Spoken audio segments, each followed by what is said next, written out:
Hello everyone, Matt Brunig here. I wanted to give a practical research inquiry where someone actually asked me something and then I went to try to find it in the database as opposed to these like hypothetical things you might look for. So I got this email from a follower of the NLRB Edge series who claims to be have a charge at the NLRB that they are pursuing without private legal counsel. And so they have enjoyed my NLRB Edge insights. And obviously you're following the database. So the emailer says, I recently read the board's decision against Starbucks from April 25th, where board member Prouty advocated for a notice reading and a notice posting for 1 year instead of the standard 60 days. This seems unusual, as I don't recall many instances from my 2 years of following board decisions where such a remedy was proposed. There was a notable case involving an ALJ suggesting that Howard Schultz should conduct a notice reading coupled with a national notice posting requirement at all Starbucks locations due to NLRB violations, and I could be remembering that case incorrectly. Could you shed some light on what criteria the board uses to determine the necessity for more stringent penalties like notice readings? Also, does your tool have the capability to search for past cases where a notice reading was issued? All right, let's go. Now this one's a little bit easy to start with because we get the date and name of a published board decision. But I'm going to use the tools. You could probably just scroll down because it was so recently, but I'm going to use the tools to do it. And we get, there we go. We got all the documents that are dated April 25th. 3 of them are Starbucks cases, but only 1 of them is a published board decision. We could just click through there, but to demonstrate other capabilities here, go ahead and put that. See, so you can narrow there, and you'll get that for sure. And you can also narrow on name. Now you'll get 3 in that case, but still. Some changes to the interface. Now to click through the case, you just click this. It pops up. And then we also have the docket. The docket is going to contain a lot of other files. Now in the future, I'd like the docket to be in the database itself in a separate table. But for now, I'm just linking to the NLRB site. Super slow, as you can see, but it does come up. And you can see all the little things people filed that are clickable. Some of the stuff that's not clickable, you can get via FOIA if you're really interested in it. But this stuff is just available to read if you're curious. All right, so she says, let's see, what did she say again? Member Prouty advocated for a notice reading, which she put in quotes. So, notice reading. This is in footnote 4. If you've ever read these board cases, you know they have an ALJ decision, which is here, the judge. And then you have the board decision, which is just kind of like a riff on the ALJ decision. They say, we agree with the judge here, we disagree with the judge here, and blah, blah, blah. And a lot of that stuff happens in the footnotes. So like in a paragraph, they'll say, we pretty much agree as, you know, modified below. And then there's a footnote that contains all the stuff they don't like. Anyways, we learn here that the general counsel accepts to the judge's refusal to use this case as an opportunity to modify the board's standard remedies. Accepts here means that the general counsel asked the ALJ to do something, the ALJ declined, and the general counsel is now in front of the board saying, hey, I want you to overrule the judge and I want you to do it, right? That's called an exception. The general counsel urges the board to order a notice reading, and she wants that to be part of the board's standard remedies. So right now there's a notice posting. You post a notice like in the break room that says, we broke the law. We're sorry. We won't ever do it again.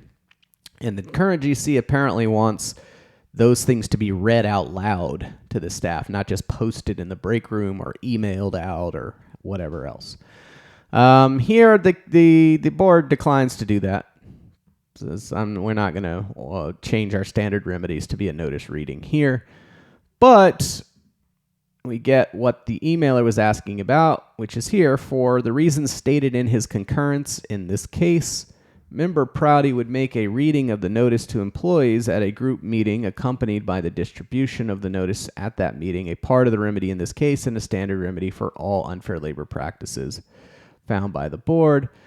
Member Prouty further notes that the insufficiency of the current practice of restricting notice reading to so-called serious or egregious violations of the Act. The purpose of all board notice remedies is to redress the unfair labor practices the board has found by alerting employees to the rights that the Act provides to them, and by providing reassurance to them that the respondent will, and in fact is legally bound to honor those rights, etc., etc.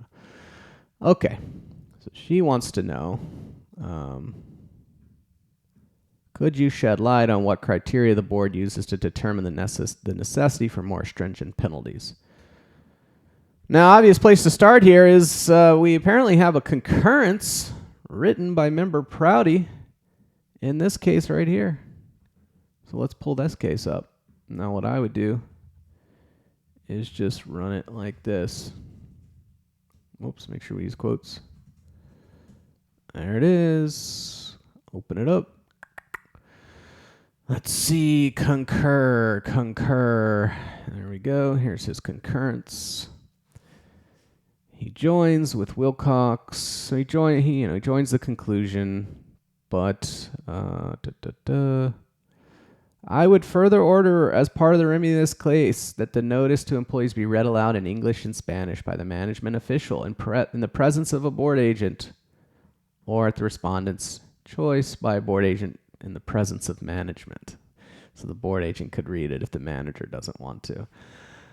Okay, so the concurrence lays out the rationale here, right? So number one, here's a recitation of the board's broad remedial authority, right? The board has the ability to order any remedies that will effectuate the policies of the Act, right? So clearly the board can order a notice reading instead of a notice posting.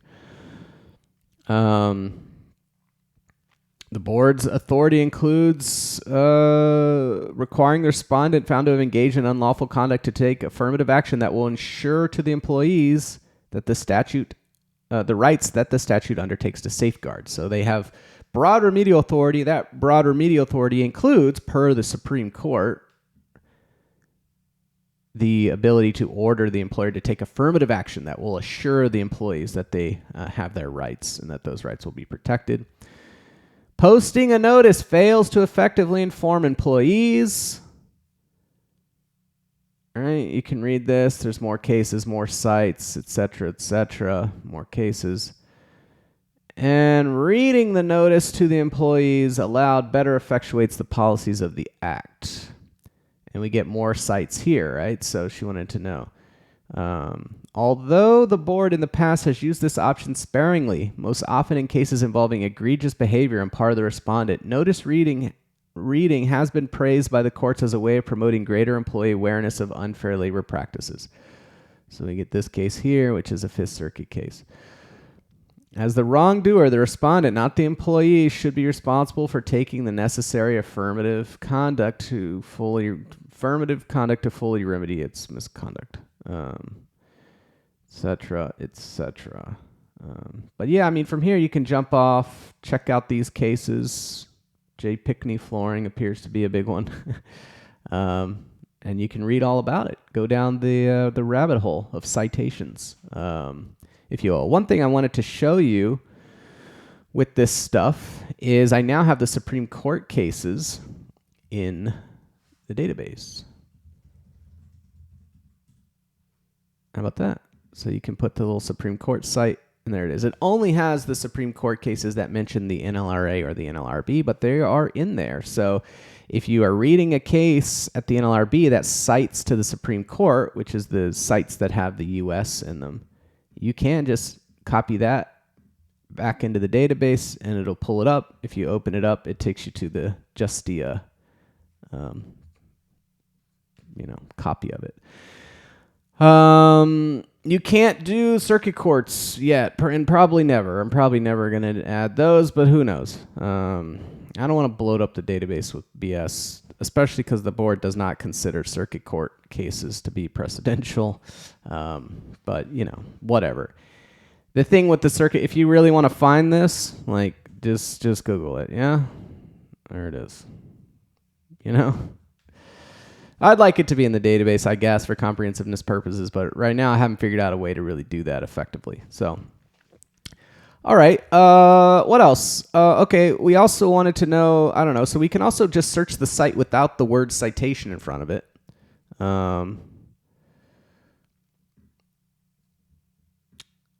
And for that, it'll give us the case that we just read the concurrence in, and then any case that cites to it. Now, not all cases citing to it are going to cite to it for that point. There will be other cases that are citing to it for other points.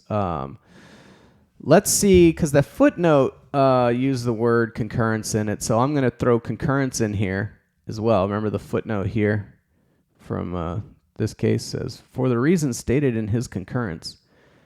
And if we open up these cases that cite to this case and use the word concurrence in them, you see we just get more of that footnote.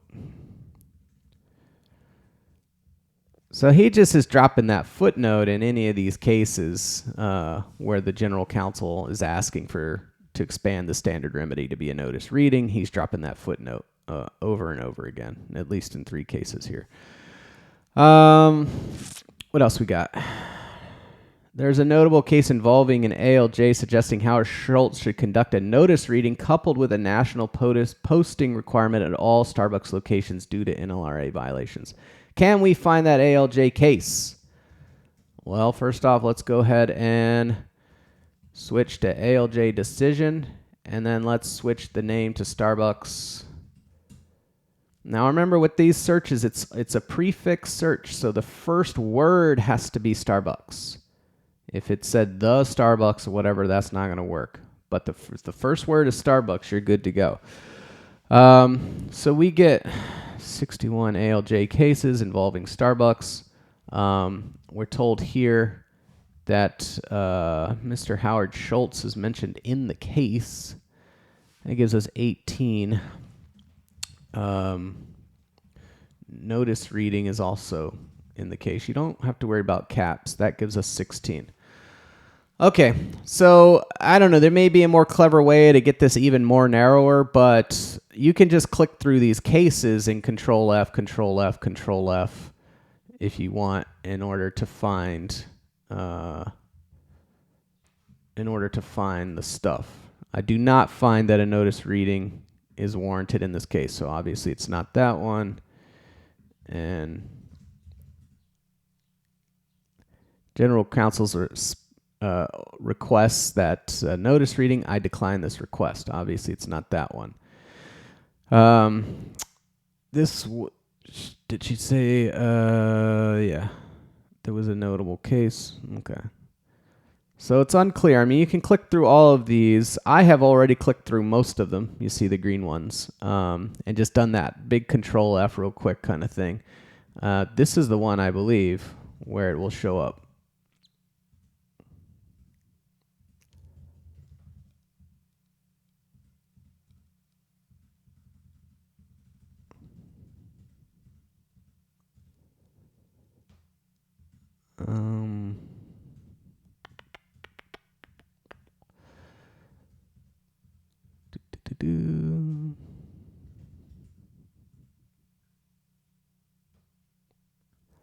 Here it is. I additionally find that the respondent's intentional and categorical discrimination against its unionized and unionizing employees is sufficiently serious that a reading of the notice is warranted to dissipate the chilling effect of the violations on its partners' willingness to exercise their Section 7 rights. And look, we get another site here. Well, I'll search that in a second. Because respondent's former CEO, which is Howard Schultz, was involved in the commission of several of the unfair labor practices, I will recommend that respondent, which is the employer, be ordered to include, along with its electronic posting of the notice and explanation of rights on the Partner Hub, a link to a video in a form approved by the regional director of respondent's chief executive officer reading the notice and explanation of rights. This link is to be titled "An Important Message from Starbucks CEO Regarding Your Rights Under the National Labor Relations Act." Fun stuff. So let's search the case number here to see if that case. So that case has not made it to the board yet. So we don't know if the board's going to go with Anzalone. Now Anzalone she decides some fire cases. I don't know if you ever read her decisions. She's a fiery judge. So we don't know yet what the board's going to do with that, but that's where we are with that. What else did I say? I said, well, look, we got a site here. The emailer wants to know about cases where they order this kind of stuff. Here we go. Finally, in addition to the standard remedies for the respondent's violation, we shall order the attached remedial notice read aloud to employees. Reassurance to employees that rights under the Act will not be violated is particularly important in light of the respondent's swift response to the union's request for recognition, the widespread nature of the respondent's unfair labor practices, the small size of the unit, and the participation of high-ranking management officials. The board has long held that the public reading of the notice is an effective but moderate way to let in a warming wind of information and, more important, reassurance. Yeah. So they're not putting it in the standard remedy like Member Prouty wants, but they are, saying in special circumstances, which include the fact that the employer had a swift response to the union's request for recognition. I assume that the ULPs came fast. And they were widespread, so fast, widespread, and the participation of high-ranking officials. Those three things were present, and that meant that in addition to the normal remedies, we're going to have a notice reading. And we get a cite to another case, right? Which is, this quote comes from this case, right? The warming wind of information. So let's put that in there. There it is. Look at 30 milliseconds. Pull that up. Bang, bang, bang. Warming wind. The public reading of the notice is an effective but moderate way to let in a warming wind of reassurance. That is just a citation from this Fifth Circuit case, which we've seen already. So, you see what I'm saying? Just go down the rabbit hole there. But, yeah, good stuff. Good stuff. And as you can see, it's a very practical tool. Even I didn't solicit that. I didn't set this up. I got an email and I can answer the question. I could send links. I can send, if you want to copy a link, just in your browser, right? Copy link. Boom. Send that to someone if you want. No problem. So I'm going to try to get this on a website soon, but, just letting you see some cool stuff.